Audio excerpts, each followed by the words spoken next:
Praise the Lord, praise God. Ngayong umaga, ginising tayo ng Diyos na taglay ang panibagong buhay at lakas ng galing sa Kanya. Ano po? Gawa 17:24-25. Siya nagbibigay ng buhay, hininga, at lahat ng ating kailangan. Ano po? Ang Panginoon Diyos na may gawa ng langit at lupa. Amen po ba? Amen.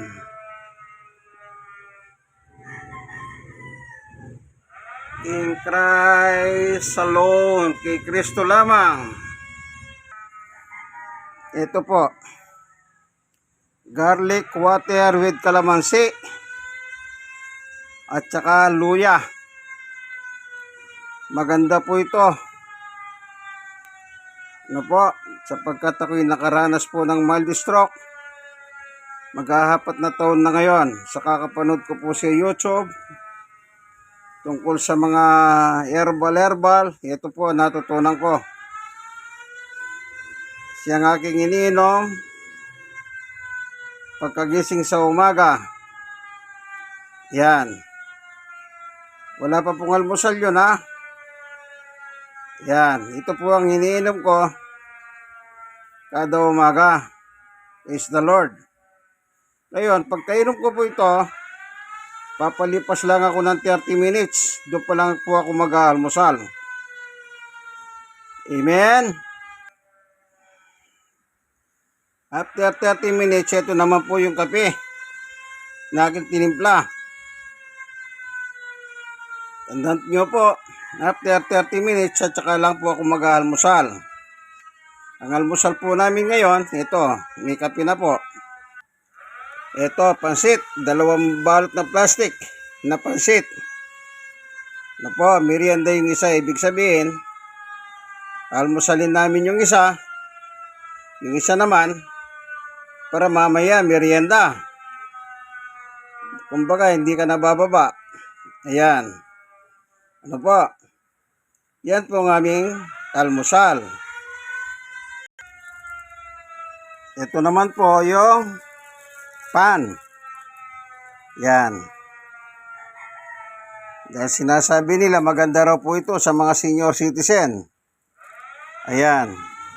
Kaya siya po naming binibili para sa almusal din po ito, ano? Ang lahat ng yan ay pawang gawa ng Diyos. Ano po? Kagaya ngayong araw na ito, ginising kami ng Diyos, taglay ang buhay at lakas ng galing sa Kanya. Yan. At ano pang binigay niya? Bukod sa libreng hangin, magandang panahon, na walang bayad, binigyan pa kami ng almusal. Yung pong nakita niyo sa picture, na binibidyoan ko po, ano? Yan. Ang Diyos po ang lahat na naglalahan dyan. Ano po? Kaya dapat lamang napasalamatan ng Diyos sa lahat ng bagay. O ikaw kaibigan, nagpasalamat ka na ba? Unang Thessalonica chapter 5 verse 16, 17, 18. Ayon kay Apostol Pablo, lagi tayong magpasalamat sa lahat ng pagkakataon sa Diyos, sapagkat ito ang kanyang kalooban para sa atin. Kaya tatandaan ninyo, sa pangalan ng Panginoong Yesus ang papasalamat sa Diyos. Ano po? God is good all the time. All the time, God is good. Ayan po. Ayan. In Christ alone. Acts 4:12. Kaya yung pasasalamat po sa Diyos sa pamamagitan ng ating Panginoong Yesukristo. Maliwanag po ba, kaibigan? Lagi nyo pong tatandahan, lagi nyo pong ipagpapasalamat ano pong binibigay ng Diyos sa atin. Ano po, mapait man o matamis, dapat po nagpapasalamat tayo, sapagkat ang lahat ng bagay na yan ay binibigay ng Diyos sa bawat tao. God will provide. Amen? Amen.